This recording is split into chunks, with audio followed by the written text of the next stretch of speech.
Welcome back to the YouTube channel. Hopefully you guys out there are having a great day.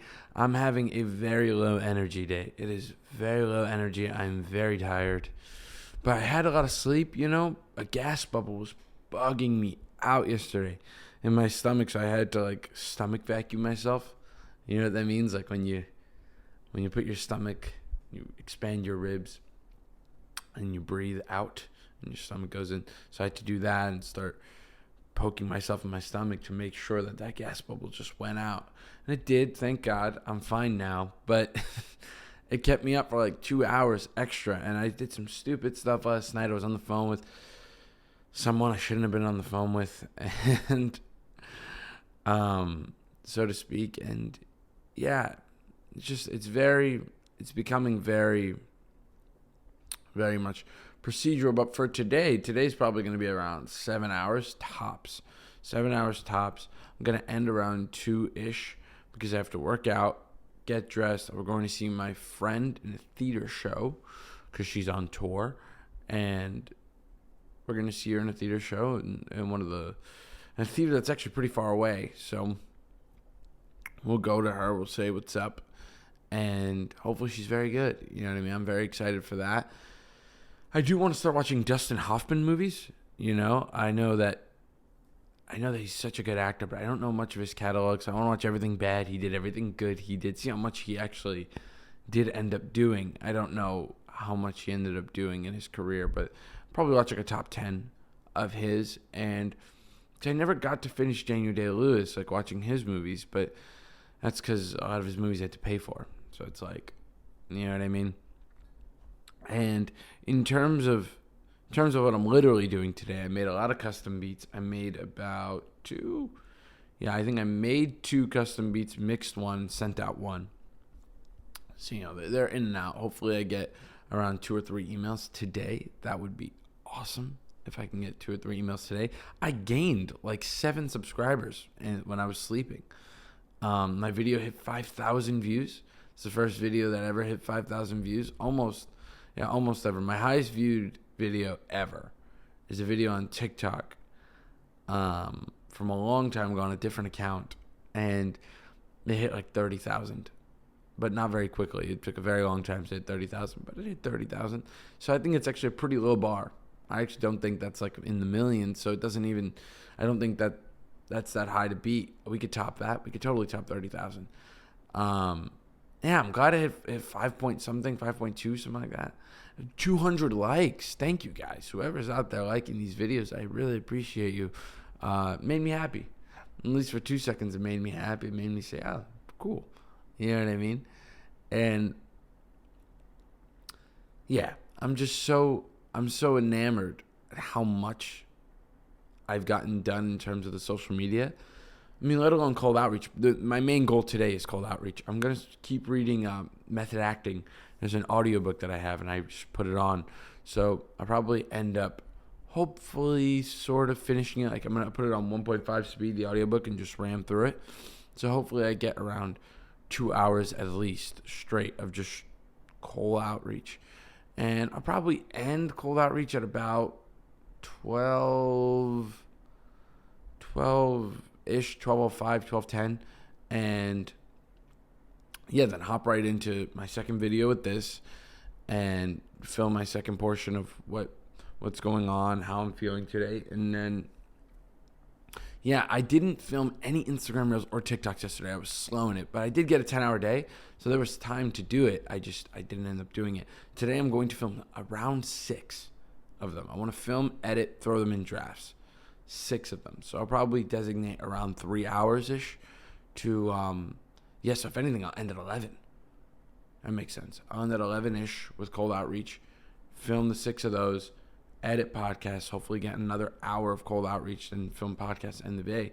And my sister's in a theater show right now, and she has rehearsal, her second rehearsal for this show, and it was the theater company I used to work with when I was a little kid, and she's a teenager now, so as her second rehearsal, after her second rehearsal, we're going to a theater show. Today's very theater-oriented, acting-oriented. I figured might as well just start having everything kind of revolve around acting. But on that note, I'm going to move on to cold outreach. And if you don't know who I'm contacting, what I'm doing, who I am a 19-year-old businessman, an entrepreneur who started an e-commerce business selling beats to rappers. So that's basically my goal with this, is to show you guys my journey, show you guys how I become a millionaire, become a trillionaire, whatever happens with me, or maybe even a father. You know what I mean? How I become that, and you guys can go through my journey with that. All right, I'm gonna move on. Let's do it. So I just finished pretty much, I would say everything that's hard for the day. I would say that I feel like what I have to do next, though, is pretty hard. I'm going to have to film 6 TikToks in a row, filming them in a row, those 6 TikToks. And, I don't know exactly what the level of difficulty is going to be, because some days I can just nail them. I'm like in it, but we'll see. You know what I mean? Just for today and tomorrow, because I want to make sure that tomorrow I have things left over. I know in my shorts I have like 4 or 5 shorts in drafts ready to go. So I got to edit. Right now it's my big goal is, edit, do all these things, but it's only 11 a.m. Usually I start editing. Lately I've been starting to edit around 2 p.m., but I'm ending today at 2 p.m. So I'll start editing at around now because I have so much to edit. So I'll be done at around probably, let alone the fact that I can finish the custom beat for that dude. Yeah, I could be done around 2. I also just got an email from somebody. Somebody just sent me their email randomly, like, just send the beats here. I'm like, all right, fine. Screw it. Let's do it. Because I don't even ask for free beats anymore. I do custom beats. I've been doing that for the last month and a half. So yeah. So I'm like, all right, yeah, I guess this also. Now that we're in the middle of March, we're in the days of the 60s. I'm on day 61. We're all on day 61 of 2024. So it's, it feels good. It feels a little bit weird. I will say that. It doesn't not feel weird. I don't think that feeling ever goes away. The feeling of like you just started. I talked about this so much where I said that feeling doesn't go away. The feeling of laziness and all that, it doesn't go away. I just moderate it every single day I work. I'm just moderating that feeling. If that makes sense. I hope that does make sense. And in terms of what I'm doing, especially with something like cold outreach or things like that, it's not my passion what I'm doing. I'm not out here doing my passion, doing God's work. It's no, I'm doing what I can to move this business forward, to get, to get the ball rolling on this business. And maybe it'll be tricky to do that, in terms of, I don't know if I'm in the right market. In general, I just don't know if I'm in the right market. And looking at that, whether if I am or if I'm not, it's tricky to decide, because do the customers have enough money? This is the biggest thing. Do the customers have enough money? I've seen other people do this and they get paid, They get paid good. So that's what makes me let's just keep going. But then I'm like, I don't know, because then there are touring artists who do make money, and it's really, really tricky. It's really tricky for me to try to grasp all these things all at once. You know what I mean? Try to consider every little thing. I remember reading Alex Hormozi's first book, 100 million offers, or $100 million offers. And that book is great. Fantastic book. When I was going through it, though, I was trying to make it towards me with this business where I was like, it is all aligned, and the market is the only thing that I didn't quite nail. Because I'm like, I don't know if this is the right market. I don't know if these people have a lot of money. They might not. You know what I mean? I know a lot of older people do rap, so in terms of getting the older crowd, I'll get the older crowd, but it's they might not have enough money. I don't know. But then again, I think about it, mastering, mixes and masters, they charge $800, and then the amount of promos people pay for. So it's I'm really on the fence with it. Later I know I'll be doing a product, hopefully, that doesn't have to do with rap, that's way higher in price, where I can do a really high ticket product that kind of bends my own reality, So Alex Hormozi talks about that in the book, and I really do love that topic. It's the $50,000 burger. He talks about, I really love it. So someone bought a $50,000 burger, and even reading that in the book, I was like, what? Someone bought a $50,000 burger. Now, Alex Hormozi was young at the time, and he was like, well, it broke his perception of what rich can mean.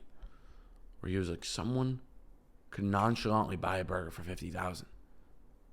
There are people like that. So you could sell a product so high for the people like that and actually pack in value. You know what I mean? Not just scam somebody for $50,000. It's like, no, actually pack in value. And whereas with the people who are with cheaper products, it's harder to do that. You know what I mean? It's harder with cheaper products to be like, well, here's the case. You know, with cheaper products, it's more like, how do I put this? With cheaper products, it's more like, how can I out cheap the next guy? And gas is, on that gas station, it's $3.95 or whatever, like a ridiculous number. On this gas station, it's $2.95. On this gas station, they're all just trying to go lower and lower and lower. Whereas with businesses, a lot of businesses that really succeed, they go higher. And they start having products with high prices that just go up and up and up. You know what I mean? So it's like a commodity problem. It's a great chapter in that book that he talks about that with commodity. So I don't know exactly how that's going to work. I'm still on the fence with it, you know, and hopefully when I watch this video in the future and future me looks back on this, I'll have already figured that out, at least to a certain extent. All right, so I'm going to move on right now. I'm going to go straight into filming these TikToks and filming TikToks, editing, probably some cold outreach just to end off my day, and then hopping into the podcast and filming my last video of this. All right, let's do it. So I finished everything I have to do for the rest of the day, and now I'm sitting here with you guys just in like this celebratory fashion, kind of just feeling a bit like zen. That's the best way I could put it. I feel a little bit zen. I feel a little bit depleted, that's for sure. I just did like this last stretch of cold outreach that I gained like 5 people in 10 minutes. It was insane. It was ridiculous. That for me, that's like insane to actually find the people. And hopefully we get through 600 pretty quick. That'd be nice. If we get through 600, like snappy, that'd be great. I think tomorrow will pretty much only be cold outreach. I have a YouTube video, so cold outreach and editing. So I could just post that. I have a podcast from today. I might film a YouTube video, edit, you know what I mean? But in terms of custom beats, I do have a lot to do tomorrow. But email-wise, I have 2 emails today, and neither of them were custom beats. Just people who just sent me their email. So that's cool. Yeah, I mean, that's like whatever. I don't even know what that is, but I'm like, all right, man, let's go. You know what I mean? I'm like, that sounds good to me. Like, I'm ready for that. And then 2 people custom beat-wise, 3 people. I'm waiting. I think 3 people. I'm waiting for their email to send them their custom beat. I'm going to hit 90 people for sure. I mean, I definitely reached 100 on my customs list, which is my beat list for my beat list, my email list. So yeah, I'm glad to have done that. I'm glad to have reached this point a point that I didn't think I'd reach this soon, but not only that, a point that I'm like, damn, I can't even believe I'm still going strong. I'm still getting 8-hour, 10-hour days this late in the game already, like nearing day 75, which, 3/4 to 100. I guess 75 would be a pretty big day. It's like 2 weeks from now, pretty much. Yeah, pretty much 2 weeks from now. So that'll be cool. That'd be cool when I reach that. That'd be nice. Yeah, man. I'm going to enjoy that day. When I get to like 75 or 100, for sure, like I did for 50. Now I'm kind of like in the abyss, just going one step at a time, And it's weird, like when I do this, it is weird how time just stops. When you have nothing going on except your own mind or my own mind, kind of like time just stops. And every day feels super long, and you kind of get used to the flow of days. And you're like, damn, this is so long. And then I hang out with somebody or I do this, that. It feels like time just flies and slips. It's like, whoa, it's already been a week? You know what I mean? I'm like, damn, it's already been a week. It's already been I'd rather time to be slower, of course. I could live longer. And it's quantity living, in my opinion. It's quantity and quality. Who wouldn't want that? Sounds like a deal. You know what I mean? It's because it is, but it's difficult. And it's like even the actors I watch that are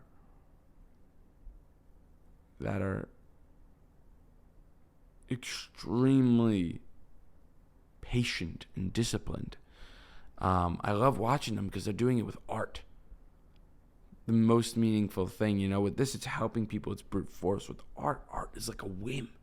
You feel it one day, you don't feel it the next. So to have the discipline to get that feeling again and again and again, utilize that, right? It's like pull it back, like rowing, like pulling it back, or like a slingshot rather, pulling it back to then release and to get this great performance. I don't think a lot of people realize that's what acting is.